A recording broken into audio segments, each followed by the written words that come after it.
Now you're really cooking. You've got more than gusto. You've got goals.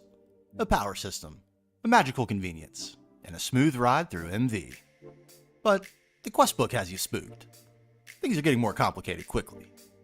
Chemical lines, multi-step automation, new mods and metals, and brand new circuit components you've never seen. What in the world? GregTech. That's what. Welcome back to the Beginner's Guide to GregTech New Horizons. Today, we upgrade. If you're waiting to take things to the next level, you're in the right place. This is episode 7, MV.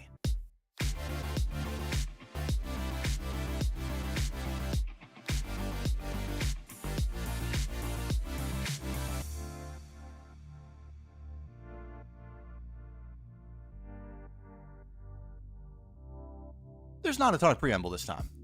You should have a goal for your power system and maybe some goodies you already know you want to grab, and you're probably already feeling the power spike. If you can't run your EBF full time, make that a goal. And don't be afraid to use multiple types of power production to make it happen. And keep the aluminum cranking by using the alumina and cryolite recipe. And don't forget steel. As usual, the You're Gonna Hate This quest unlock the meat of the chapter, and let that be a reminder to get familiar with conveyors and pumps. The chemical lines you'll be diving into in MV are going to require cell management for fluids, and you're probably at the point where upgrading the covers on your power system makes sense for transport speed.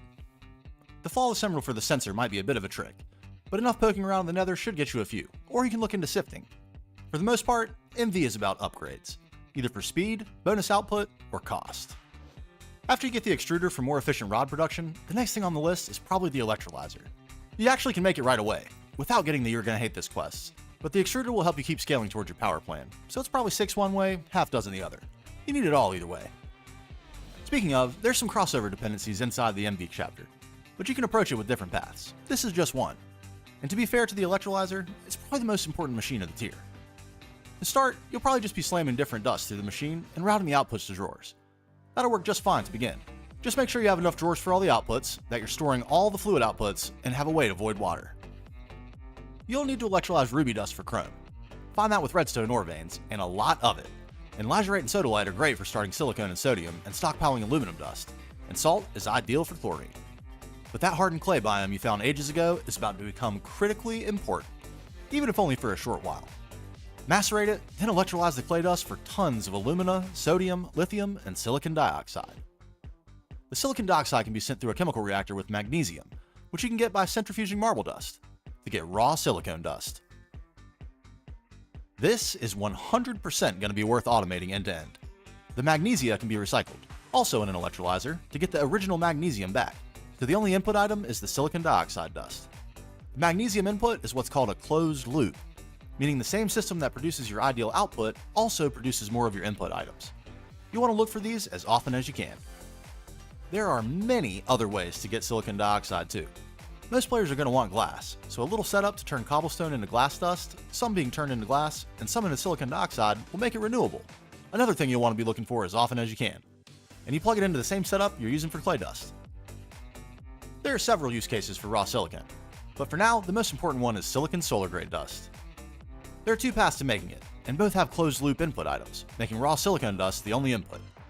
The tetrachloride route is a little bit easier for cell management, but it does take an extra machine to get the chlorine back.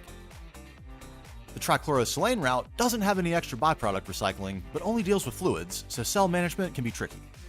Either way, start working towards a full drawer of the stuff and be ready for a lot more. While your SSG stacks up, it's time to pivot to plastics. Polyethylene is one that has a ton of uses early, from cheaper circuit components to Ender IO conduits and many more. Just like there are new circuits at every tier, there are new plastics too. They're usually not required right away, and polyethylene is no different.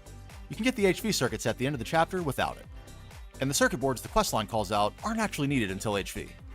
But not having it would make the next part a lot more expensive. If you didn't notice during the LV tier, there are a couple different types of circuit components that can work to make each circuit. The recipe will rotate through them, so you can see everything that works. There are also multiple ways to make each component, each with a higher return in exchange for a better material. TLDR, make the best thing you can afford, always. Staying in supply of tantalum at this point probably isn't realistic, or possible at all. And as the quest book suggests, the resistor is probably the only upgrade you can afford right now. But they're worth it, even with the Electrum recipe. You can also view the entire circuit tree with this little button. There's a lot here, and honestly, this is most useful for illustrating 2 things. The first is the order of upgrades per tier of circuit, along the horizontal, from most to least expensive, or said another way, from the first ones you'll make to the last ones you'll make. And the other is which circuit boards are required for which level of circuit, along the vertical, from the lowest tier to the highest tier. It can be a little confusing, so to simplify, in order to advance, you'll need to make preposterously expensive mainframe circuits using cheap boards, and to unlock the cheaper circuit recipes, you'll need to unlock better boards. So, now you know why you don't want to delay your chemistry. It's going to get ridiculously expensive to proceed if you do. The next step is actually doing it. Making polyethylene is the easy part. You just mix ethylene with oxygen. You already know how to make oxygen, so if you need more, give polyethylene its own oxygen setup. It's a little early to share fluid setups easily, so if you're having trouble doing it, don't bother. You can take it over too, but if you don't have enough chores with all the mining and ore processing you've been doing, I'd be surprised. Surely you haven't forgotten about mining, right? We'll get back to that. For now, ethylene. Like most things, there are a number of ways to get it, and the way you choose will probably be connected to your power system choice. At this point, things are getting pretty busy, so if you need to take a beat here and get organized with your power system, definitely do. Check out episode 5 if you missed it for more details on the options. The good news is, your silicone is probably built up enough by now that you can start thinking about the MV energy hatch. Stock back up on gallium and arsenic. It's still a bit painful, but MV miners are great, and blast furnace your way to some bulls. This is a long smelting operation, so make sure you don't run out of fuel.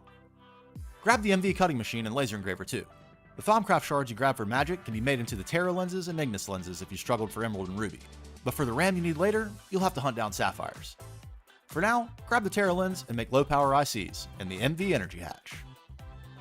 If you manage to get the other lenses too, take advantage of cheaper LV and MV circuits starting right away.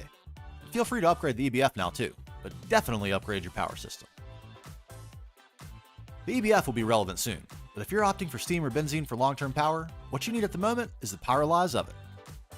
Get your farms and oven set for power, then divert some wood into a secondary pyrolyze to make wood gas, using circuit 5, and don't forget the nitrogen for efficiency. Then, distill the wood gas for ethylene. Easy peasy, ready to mix with oxygen. If you opted for fuel like I did in my main world, the straightest line to ethylene for now is to divert some of the light fuel into a chemical reactor, mix with steam for severely steam-cracked light fuel, and distill for ethylene. You can complicate this a bit by making lightly steam-cracked light fuel instead, and distilling into naphtha first, then steam-cracking it again, and distilling the naphtha into ethylene for a better return. But if you're going oil long-term, it might be better to wait for the distillation tower to do that. Even if you got crazy and went biodiesel for power, there's a way to get ethylene through ethanol and sulfuric acid. But like everything else, it's a big investment that's only worth it if the plans all align for you. You can also get into Ender.io now. We aren't going to cover it here because the quest book does a great job of walking you through, but I'll say this, item conduits with item filters will be life-changing. Now, with power well under control and polyethylene in hand, it's time to get back to the EBF.